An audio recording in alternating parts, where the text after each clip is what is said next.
آج کل بہت سارے نوجوان رات کو کام کرتے ہیں، ورک ایٹ ہوم ہے، آن لائن جاب ہے، فری لانسنگ ہے، یا پھر انہیں باہر دنیا کے کام کرنے ہوتے ہیں. تو جہاں تک ممکن ہو ان کو اپنی صحت کا خیال رکھنا چاہیے اور رات کو آرام کریں، صبح کام کریں. اور ایک بات میں آپ کو واللہ العظیم، یہ قسم کے الفاظ ہیں بڑے پکے اور مضبوط، قسم کھا کے بات کہہ رہا ہوں، رات کو آرام کریں اور فجر کے بعد کام کریں.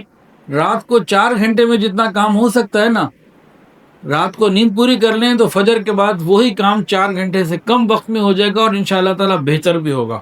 اور یہ جو میں ذمہ داری کی ساتھ بات کر رہا ہوں، میری اپنی کوئی بات نہیں ہے.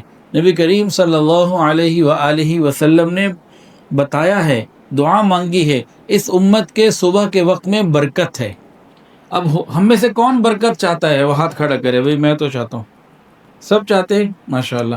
اب ابراہیم بن ادھم رحمۃ اللہ، یہ واقعہ بڑا توجہ سے سننے والا ہے.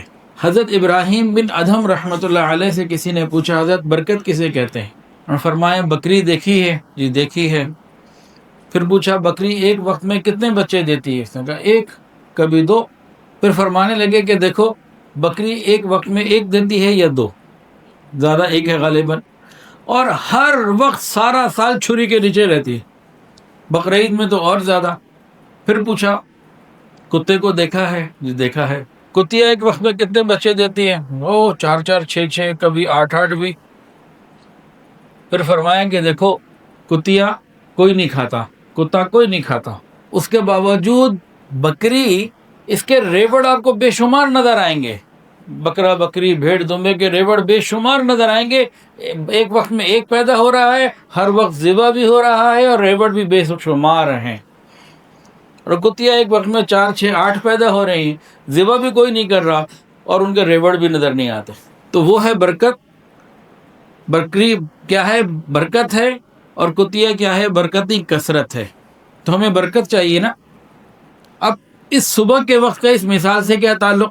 جناب بکری جو ہے عشاء کے فوراً بعد سو جاتی ہے، مغرب کے فوراً بعد سو جاتی ہے، رات کو جلدی سوتی ہے، فجر سے پہلے اٹھ بھی جاتی ہے، صبح نہیں سوتی، پھر دوپہر کو قیلولہ کرتی ہے. کتا ساری رات جاگتا ہے، صبح سو جاتا ہے. تو صبح کا وقت کاموں میں برکت کا وقت ہے. عورت ہے گھر کے کام صبح کے وقت میں رکھے، رات کو جلدی سوئے، فجر کی نماز پڑھے، کاموں کو صبح کر کے دیکھیں، یقین جانیے کہ ہمیں شکایت ختم ہو جائے گی کہ کام زیادہ ہیں وقت کم ہے، بلکہ پھر الٹا ہو جائے گا کہ کام کم ہے اور وقت زیادہ ہے. کر کے دیکھ لیجیے. 2 × 2 کتنے ہوتے ہیں؟ 4. اسی طرح یہ معاملہ بھی ہے کہ صبح کے وقت میں نبی علیہ السلام کی دعا ہے برکت کے لیے، برکت کی امت کے لیے، تو اس سے ہم خوب فائدہ اٹھائیں. تو جہاں تک ممکن ہو بھئی اس کے اوپر ہم عمل کرنے والے بنیں. اللہ ہم سب کو توفیق عطا فرمائے.